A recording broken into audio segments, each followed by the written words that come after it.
Hello, Flat Earth researchers, debaters and debunkers. Just came out and saw that the beautiful full moon is on its way up. Hi, Sue Scott. Hi, Andrew. Obviously, this does not do it justice in any way whatsoever. It's a very lovely orange-looking moon at the moment. And I just thought I'd capture it. And who else we got there? Flat Dan, hi. Ron Heckberg, hello there. All right, hope you're all doing well.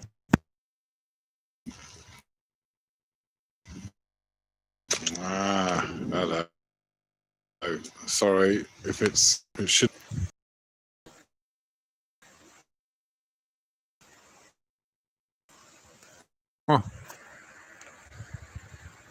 Oh, sorry, Andrew. Yeah, buffering. I'm trying to stay within range of the Wi-Fi.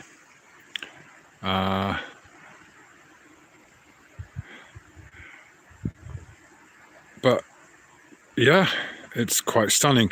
In fact, I was watching it last night, and again noticed it's just one of those curiosities that the stars also seem brighter. Noticed this before in Phuket, noticed it last night from here. You know, you get this light from the moon, and the stars that are in the same area seem to be shining that much brighter as well. So I have no idea really what it all is. Mallard, hello Mallard, hello my web-footed friend. And World Without Curve, hello there. Yeah, oh hi, Selene Leon. All right, man. Yeah, as I said, it's really just an impromptu capture, and I should try and set up my video camera. It's really nice. It's really nice, but yeah.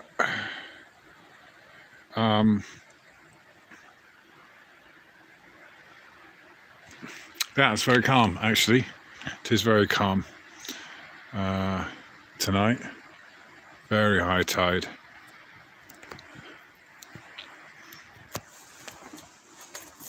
Hang on a minute. I'm trying to do several things at once here.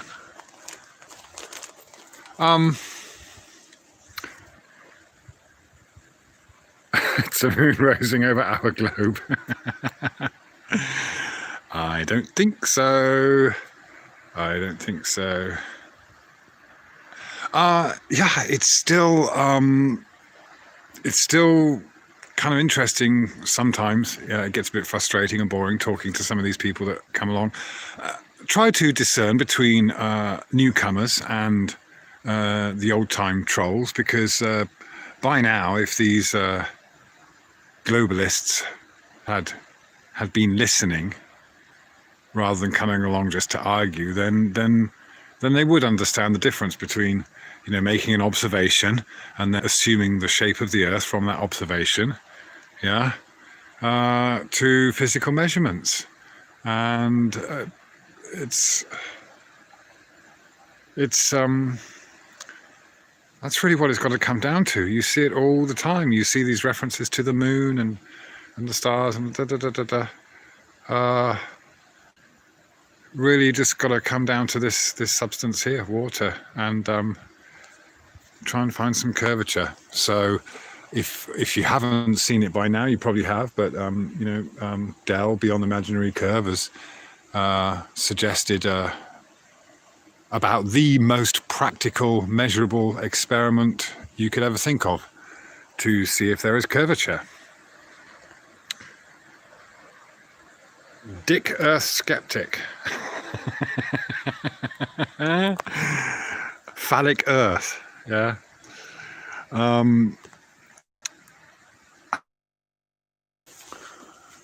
Keep saying it, all that was ever discovered was a way to manipulate numbers and a way to interpret observations. And we all know by now that observations are perspective. And in fact, if you think about it, if you're trying to make a map and you're you're talking about direction from this point over there towards the moon. Let's say you're going towards the moon. Yeah. The moment you change this, what would you call this? A z-axis in this kind of three-dimensional space, if you're pointing out that way. The moment you do this and try and interpret that z-axis on a surface like that, you're changing everything. Yeah. You know, this z-axis goes off into this distance, and of course, the slightest change in angle, you know, with the hand or bearing, ends up increasingly vastly different. You know, okay, right now I'm just pointing very closely to a spot that's maybe, you know, 100 meters gap if it's just over there, but then the further away you get, that gap gets wider and wider and wider and wider until it's thousands and thousands of miles. Yeah, so the moment you start trying to translate this z-axis of perspective into this downward kind of plan view on a map, you're faced with issues, and you have to then, you know, you have to convert those coordinates into bearings and degrees. What's that, Sven? Yes, we experience a Euclidean world through spherical. Yes, exactly that, my man. Exactly that, isn't it? And in that that non-Euclidean world is perspective. Is this, and that's as simple as it is. The observations are conversions of perspective, the sphere of perspective. The measurements for curvature do not exist because they're being done on a level Earth. That's it. That is all we know. It's very, very, very, very easy to ascertain, but very, very difficult to accept. And so it's sad when you argue with people that, I'm arguing with people that I believe are genuinely pilots, but they refuse to, and they even understand the difference between making a physical measurement, making a demonstration, and calculating, you know, on a kind of a model, on a model. They do understand. It's not that they don't understand. Yeah. But what they can't stand is being told that it's different to how they were raised to believe. And again, we're usually conversing with genuine people, with genuine experiences, and something valuable to converse about. But you know, this all comes down to understanding how our entire mindset has been set. What's that, Andrew? They made everything overcomplicated on purpose. Yeah, when in fact it's all playing. Absolutely, Andrew. Yeah. Well, of course it has to be complicated because you have. It's just like trying to tell a lie and string a story together in court, isn't it? You know, and yeah, you and that's the best way to do it, isn't it? Confuse the hell out of them until they cannot reach a definite verdict.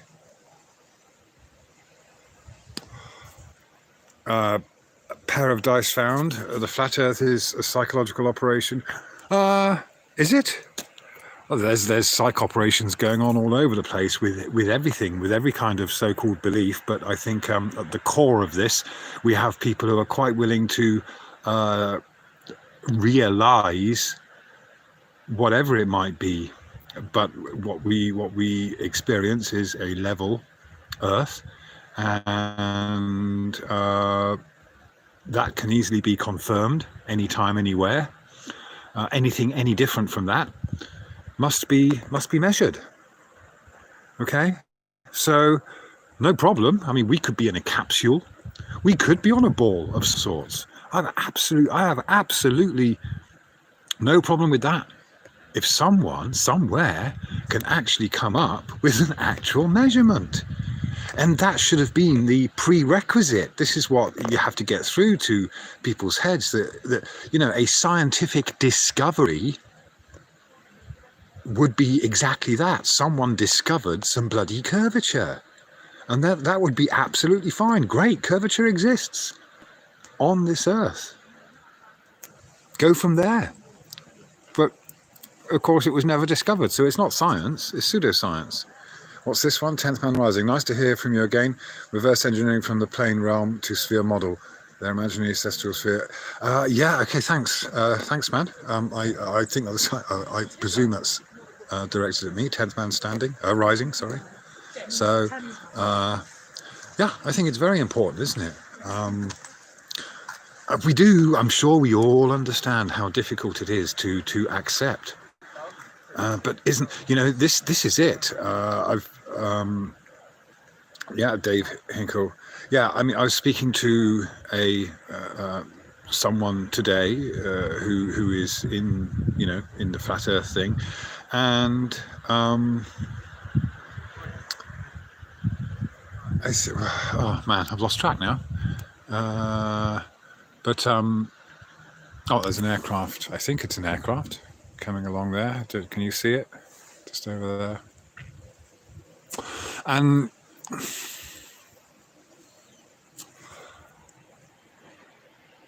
oh dear, I forgot. I lost my train of thought. I was going there. Yeah, water alone. This is it. Water alone. Yeah, absolutely. But we.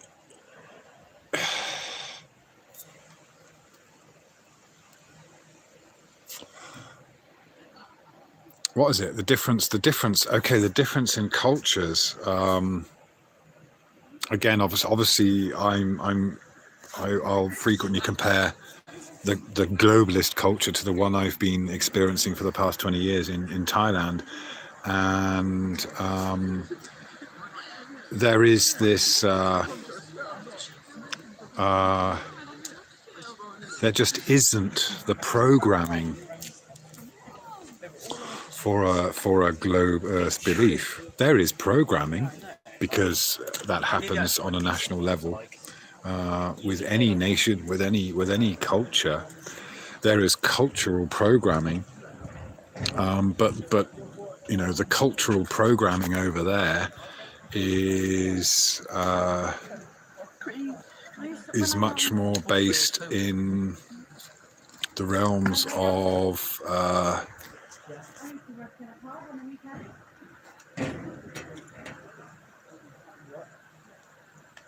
hang on, what's that one? V. Thomas. Is it fair to say, Nick, that it's not been measured either way, as in curved or level, over any substantial distance? Well, speaking only from my personal experience and my own endeavors to detect any curvature, which I did with those flights and a spirit level, both conventional spirit levels and a spirit level in the phone, and trying on several attempts to try and discern or measure a difference between the departure and the destination, and there is none. There is absolutely none. And of course, we don't see that in any way. We know that something when people talk about the horizon. And seeing ships or boats or whatever disappear beyond the horizon, we know that is only an optical effect. So we know that is not curvature. Never was, never has been. It was borrowed, used and abused, interpreted, translated as curvature, because of course it's spherical. So no, it's not fair to say that it hasn't been measured either way. It has been measured. And it is always measurable, especially water. Yeah, it is. It really is as simple as that. And as someone said earlier on, it's just been made complicated, obfuscated, confusion. And again, it's no different to any other court case where it's not just evidence, it's just consistent measurements.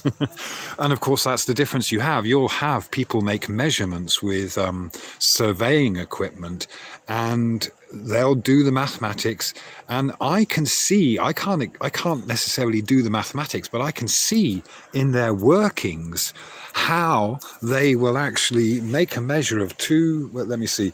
You've got what you've got. They essentially take two plumb lines. So you've got 1 point here and 1 point here.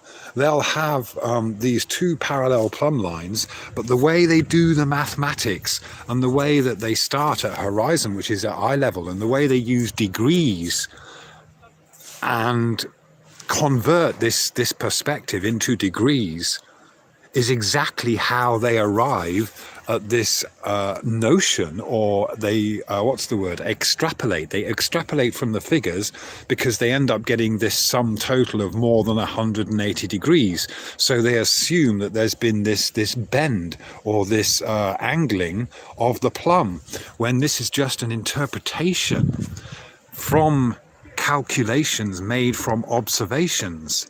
Yeah, so it goes back to what I was saying just earlier on, is that is the difference that people have to understand. And fair shout to someone like Del, who has been and Gav, and of course many other people who have been repeatedly explaining this and trying to drive it home. That there is this fundamental difference between observations, which are governed by perspective and all operate on this z-axis, which we just talked about, and then a physical measurement where you stick a ruler in the water. I mean, it sounds comical, but it's so fundamentally different. Yeah. Does that answer your question, V. Thomas? To what distance has water been level? Any distance you like, mate. Any distance you like. But as I said, my aircraft journeys have been about 10,000 kilometers, in which I set up the apparatus, and at the very, very least, one should have been able to measure a difference of a minimum of 20 degrees difference from the plumb at my departure point, say Phuket in Thailand, at the equator, which of course on a globe would be there. I know there's no up and down and all that in space, but relative to the down direction of what would be, somewhere in the UK. So coming up, a large part of that so-called hemisphere, from almost on the equator up to the UK, there should be the minimum 20-25 degrees of difference that should be measurable between this direction of down here and the direction of down here. That would, if I could find that kind of curvature, I would go with us being on a ball. But we know that it just doesn't exist. Doesn't exist. Yeah. So, Lee the Boss, if Earth is a globe, one of these are completely wrong. Size of the Earth or time, both can't be. Okay, yeah. Time again, I think was discussing that the other day. It really is, there's nothing wrong with it, but it's obviously because it's been standardized, then boom, that's how you kind of get these central points. Yeah, Andrew Calvert, yeah. Stephen Watson, hi. DJ Zoid, what if sun and moon are in the roof? Who knows what they are? But if people like, if on the ISS they can't even get some kind of camera looking up at it, or they can't even show us one of these amazing eclipses in the past, 20 years, and they're doing space exploration. I mean, come on, stuff like that. Yeah, and this is it. Another thing, looking at the color. Look at the color of the moon. Look at the brightness of the moon. If you're in the UK and you can get out at about 2:00 in the morning, a couple of hours from now, you look at how bright the moon is. Yeah, and you just know that this is not something that we have photographs of. It's just insane. Absolutely insane. Yeah. Selenion, would it even be possible to live on a spinning space rock with masks on? Yeah. V. Thomas, Dell has threatened to force the level at some distance. Well, again, this is something, a challenge I put out a couple of years ago for, I can't remember, I just took the globe Earth calculations, and over a couple of miles, over 10 miles, you don't even need that. You just, again, it doesn't happen, because water will flow with a drop of a couple of centimeters. So over a mile, you should get a drop of more than a few centimeters. And so a mile, a stretch would be long enough. And that's the thing with the Bedford level experiment. It's one of those things where you could argue over and over again, because it's based on an observation and it's interpreting these observations. But of course, even if you wanted to confirm the Bedford level experiment, how long was it? 6 miles, 7 miles? I can't remember. But surely you should be able to get an image, a photograph of that stretch of water horizontally. And that would be one scientific way to at least prove the observation. But no, I mean, it's ridiculous, isn't it, that the so-called science for any of this is just one single observation in one direction. Well, of course, it's going to be perspective. At least if you're going to make an observation, then do one crossways as well. That would be a start. And then, but that's why Dell's Beyond Imaginary Curves experiment is much more of a practical, measurable measurement, because it's not relying on observation. The only thing you're observing is the physical measurement or the level of the water against these ruler marks. That's a proper scientific measurement. You can't beat it. Yeah. Exactly, Salome. Yeah, the Bedford level was based on optics. Wish you hadn't reminded me it was a full moon. We'll be out all night. Oh, yeah. Well, like I said, it was very stunning yesterday. What's this? Why do you keep ignoring the Tamarack Plumbob mine shaft experiment? I think I heard of it. Okay, well, what's this one here? Sorry, size sensational. I've been plotting the Analema with a noon shadow. Super cool project to share flat Earth. I'm in Colorado and I'm curious what the Ana looks like at the equator. Ah, okay. Yeah. Nice one. It's something I've kind of thought about doing, but yeah, it involves a lot of dedication, to set that up over the time and be in the right spot and everything. V. Thomas, scientists avoid the question by saying we don't need to know the answer to this yeah, exactly. Yeah, so that's the thing. I mean, when you get deflection, and this is a major part of it, you get deflection. Any true scientist would say, yeah, brilliant idea, let's do that. They should be but instead it's like the God particle and gravity waves. Dear, because of course, what are they all doing? They're all trying to talk about the Earth as its place in space. Yeah. So again, what's this? Flat enough. Dedication. Well, that sounds like a task for you. Oh dear.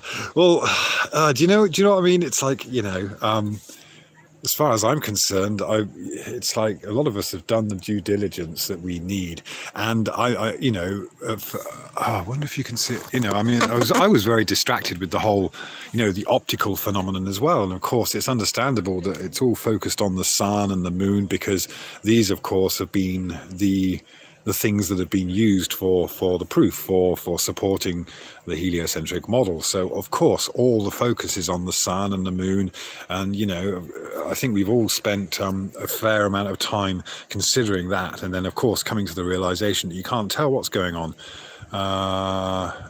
the phases of the moon and things like that. There's so many possibilities. You try an experiment and you can get the same results of the moon phases with a concave dish or bowl, but that's just one possibility. It doesn't mean that is how it is, and I still no idea how it all stays up there. Nobody knows. Yeah. There's no money in it. I'm sorry. Yeah, I can't. Oh, DJ Zoid can't even go down a mountain without my ears popping. Yeah. Yeah, Selenium Leon Dell's proposal is based on Euclidean geometry, exactly, and of course that's because it's measurable, and it's on a physical thing, just like these railings right here. We can see that they're parallel, but we know exactly what to do to make them appear to converge. Just do that, and all of a sudden, you've changed perspective on those parallel lines. Ta-da! Yeah. And what I've found interesting in doing this is it's at that 45-degree angle where you get everything. So again, it all matches up with this kind of spherical geometry. But there you go. Look at it side on, and it's parallel. Turn, and you get the effects of perspective. That's it. That's all it is. Because it's an observation. Yeah. Because we've got this z-axis, whatever you want to call it. Simple as that. That's all it is. Oh God, who's that? Why can't Flat Earth produce a working model? Anyone can come up with any model, because what's a model? It's just it's just what I've said. If you bloody well listen, it's just what I've said. It's trying to place the Earth in some place in space. It's trying to assume where the Earth is in relation to everything else. It still doesn't get you anywhere, does it? It doesn't get you anywhere at all. Yeah, just because even if you think that the Earth is a globe going around the sun, then what? And the stars are millions of miles away. Then what? Where does space end? Then what? Where how and why did this universe? Blah blah blah. You still reach a brick wall just because it would appear to be smart, and to perceive that we're on a spinning ball, even though we can't see it from this earthbound position. Oh, it's kind of like, why do we have to keep explaining this stuff? Yeah. It isn't rocket science, but that's right. That's what I was talking about today, because it is an effort. All of you guys here who are on the same, that know what we're all talking about. We know that it's been an effort. It has been a struggle to be free, just like getting yourself free from some chains. Yeah. Just like extracting yourself from a cult.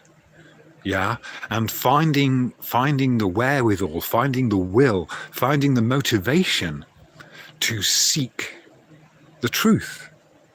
And this is a struggle. Yeah.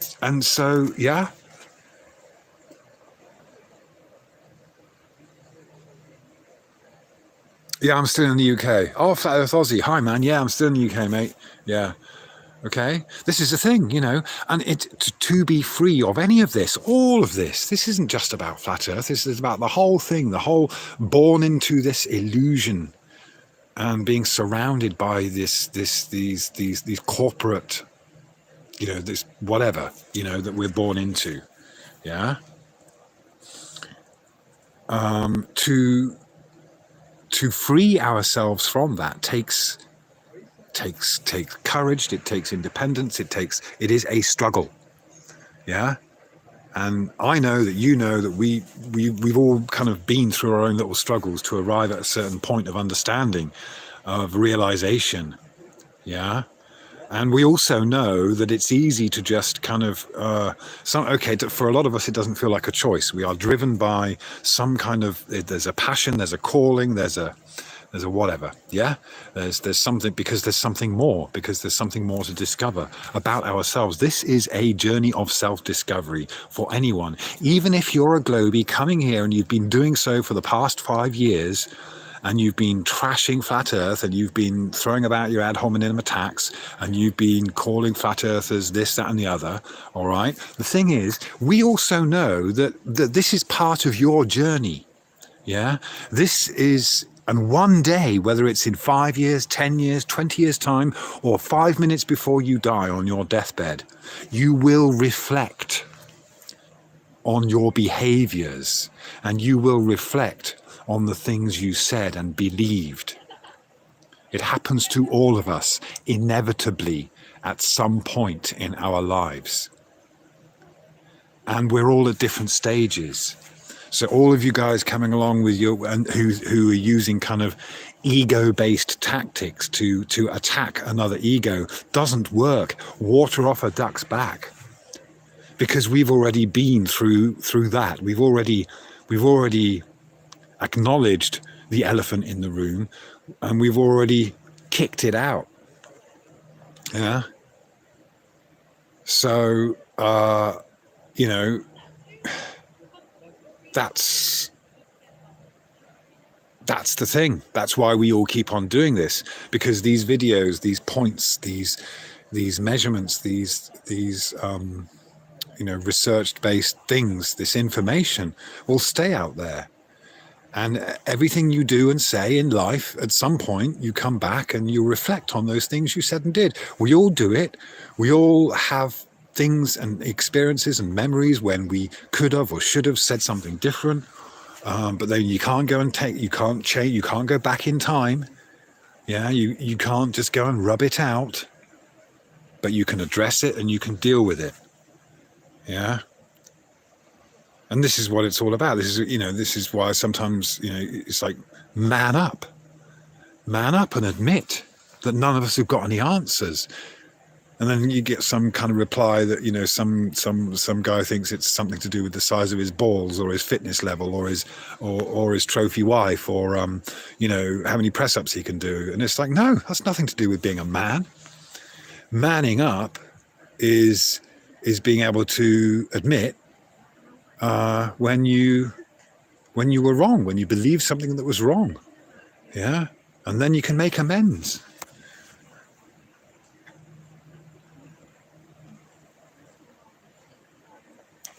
Singe man, yeah, and okay, I've lost kind of track. My ranting, I've lost track of the chat there. Yeah,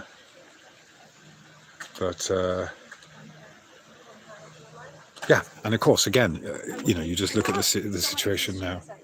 Yeah. Look at it. Look at what's happening around us. Just look at, the acquiescence. Look at how many people have been put out of business, put out of work. And all this, just this whole, and of course we feel powerless because, they've stopped flights and you can't get in and out countries and things like that. Yeah, you end up being powerless. But these people they're just people in positions of authority, and they're just going with the flow and kind of doing what they think they should do to keep up with the Joneses, blah, blah, blah. Yeah. It's just, the virus doesn't exist, just like the globe doesn't exist. But by golly, did they make the entire world's population believe in a virus and start behaving ludicrously within a very short time. Now that should be a wake-up call for anyone.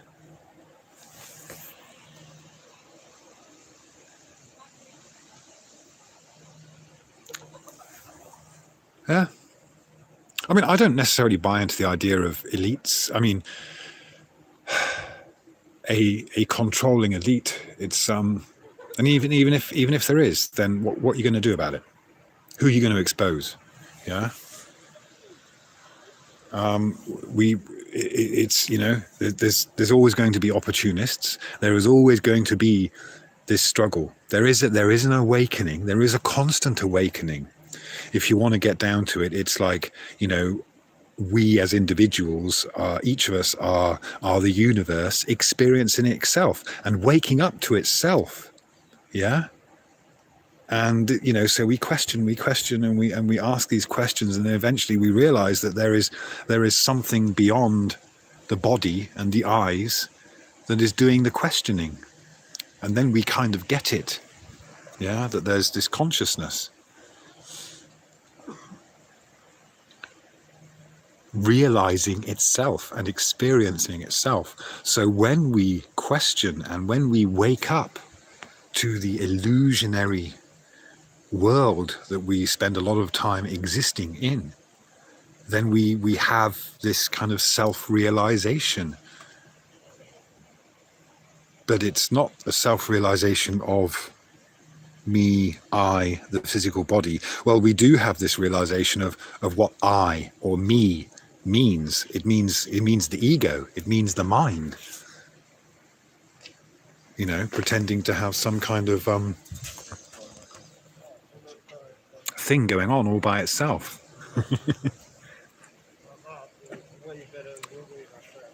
What's that? Flat Earth Aussie? We're like an old-fashioned experiment for them. Maybe also a prison. Yeah. Again, the possibilities are endless, aren't they? Absolutely endless. Yeah. COVID dissidents already. COVID dissonance. If I'm interpreting what you said there, that is quite funny. Cognitive dissonance, yeah. COVID dissonance, yeah. Flat enough, yeah. Good point, mate. Looks like we're in a prison with unlocked doors. Yeah, I think again, you know, none of this is hidden. All the information's there. Make of it what you will. And again, you know, all you got to do is look at, spend time in other cultures. I was just gonna. One thing I wanted to point out here. Oh, it's a shame this. If I go away from this street light, I'm not sure if you can see it, but over there, I've got. There's two stars, and they, you know, one of them. It's either Jupiter or Venus. Let's try and block out that. Oops. Do you see the stars up from the moon there to the right of the moon? I think one of them is either Jupiter or Venus. I'm not sure, but been watching those stars get further and further apart, kind of doing their thing. They appear every night. Yeah, not Venus. Okay, it's a very bright star, so it's one of those so-called planets, I think. Jupiter and Saturn, is it? Okay, thanks. Well, with that curve. Okay, yeah. So, yeah, but I mean, you know, when it's funny because, how can you describe it? It's like, think about this. Those planets and the moon and the stars, they are supposed to be really, really far away. Yet, if you look at this water down here, you'll see that distant moon and those distant stars or planets, whatever they are, luminaries, reflected in the water right here. What's going on there? How can something all the way over there, millions of miles away, be reflected right here in front of me? Yeah, I don't really have an explanation, but I get that it means it relates to the way light behaves and what we're actually seeing. Yeah, and that is hugely esoteric. It's just like it kind of. You can't really kind of explain it really in terms of physics. But of course, we are so used to it that it doesn't register as being strange until we think about it. But have a think about that. Next time you're out near a body of water, consider the fact that you'll be able to see the moon and stars reflected in the water right in front of you, even though they are supposed to be gazillions of miles, you know, half a quarter of a million miles away, and the star is, you know, it's insane. So what does that say about what the light is actually doing? Because ultimately we end up kind of watching this 2D screen right in front of us. It's quite bizarre. Wow, the moon is looking wonderful.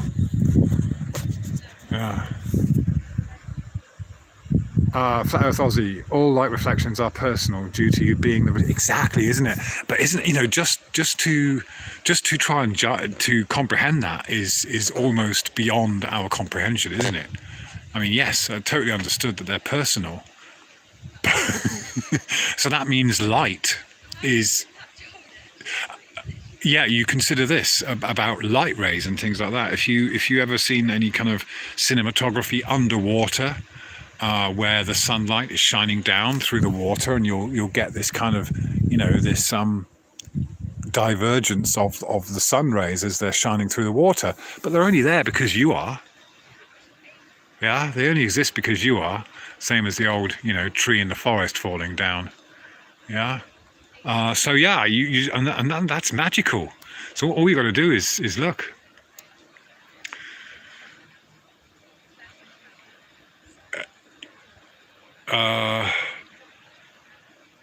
Momi, I'm in Amsterdam. Hi there. And the moon is here without clouds. Oh, lovely. Yeah, another thing. There you go. The moon right now is lighting up these clouds in front of me. But you're in Amsterdam, and if you did have clouds, then it would be lighting up those clouds in front of you. So what does that say about the moon? The moonlight it's just kind of, what can you say about it? If it's lighting up clouds for me and lighting up clouds for you, it's a personal thing. It's totally, it's there for everyone, but it's there only for you as well. And that to me explains this whole thing, the whole thing about the universe and us being fragments of it. While we are individuals, we are also one. Do you see what I mean? So all these observations and things like that we can make, and we can make assumptions of. But the thing is, if you look at it pragmatically and scientifically, you end up coming to the conclusion that it's both objective and subjective at the same time. And in our world, in our physical world, nothing can ever actually exist like that. It's one or the other. But what we have with the sun, moon, and stars is both. Yeah. So to me, that's it. That is the message to us from the luminaries, that you're never going to be able to tell. You can debate, you can wonder, you can think, you can do this and that. Do any experiment you want. You'll never find out the truth, because it's telling you that it's an illusion in the first place. And so it should tell us that's as far as you are going to be able to work things out while you're here on this earth. Move on. Start looking inwards instead of outwards. You look outwards and it tells you that's it is the brick wall that you cannot smash through or climb over. So yeah, okay, in a sense it's in a sense you could say it's like a prison. But what are you going to do? Why would you want to break out of this place?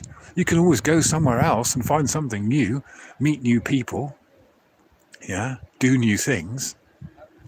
But of course, what do most of us end up happening to us? We end up getting tied down. Yeah. What's this? Thomas Gron, Flat Earth. A sphere moon 200 mile away, reflecting sunlight towards Earthward, evenly lit up, all cloud. Yeah. It's funny, I remember saying to a guy once who was, I wouldn't know how educated he was, but he was a Thai guy. And I was going through the whole flat Earth thing, and I was talking about the moon. And then he was saying, why do they think it's a globe? Just because of the moon? And I was trying to explain that they say that they say that the moon reflects sunlight. And he's like, well, rocks don't reflect light like that. And that was it. It's like, okay, he had no reason to believe that story because it didn't make any practical sense. Yeah. Who's that? LC King, hi. Yeah. Leaky atmosphere. Captain Underpants, we live in the sequel to Idiocracy, COVID. Oh, God. Someone, what's his name? Chang. I think his name Chang, Chang, uploaded a very short video today with Bill Gates there talking about a second round. And it's just a very short clip, but it's got Bill and Melinda Gates sat there talking about a second round. And then they have Duper's delight. You can see it. You can see the Duper's delight on their smug faces as they say that the second round of COVID is going to be so much more successful in changing people's minds than the first round. Yeah. And then they have this smug duper's delight on their faces. Yeah.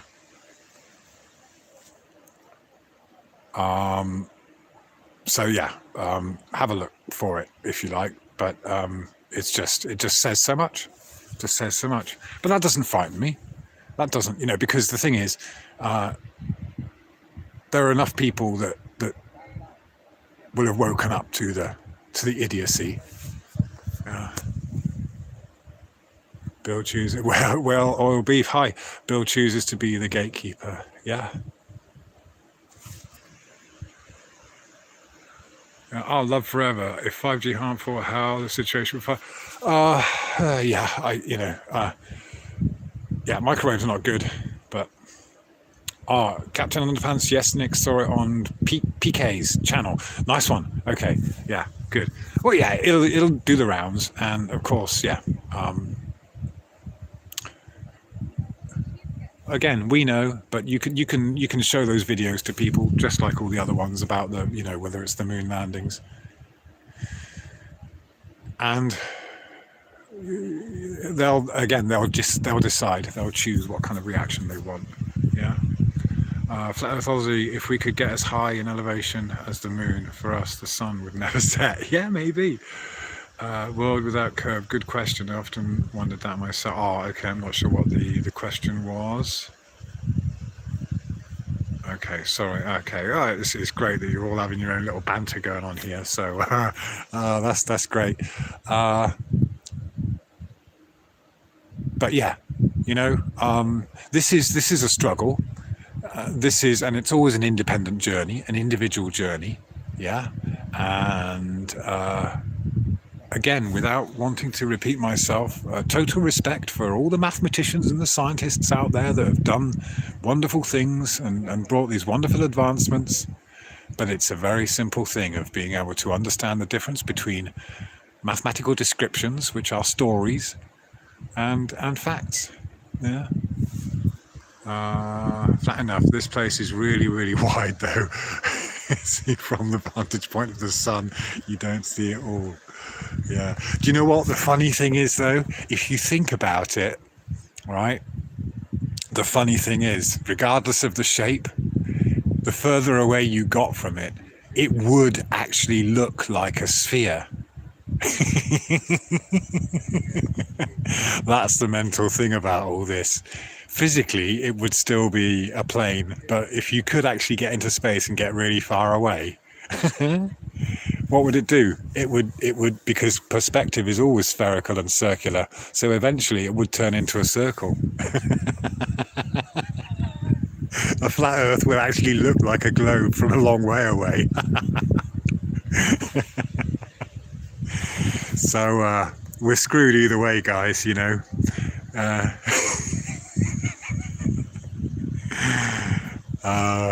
oh dear, it's funny. So listen, I'll love you and leave you with all that, and appreciate you coming along. We don't know that because we had no idea how vision would work. No. Obviously, I'm having a bit of a laugh, mate. It's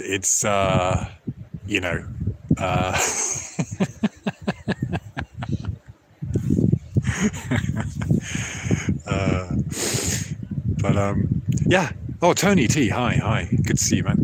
And thanks all for coming in. I'm sorry if I haven't kind of said hi to you. I always do go back through and have a look at the chat because there's always some wonderful comments and some nice banter going on. So, level Balfour. All right, nice one.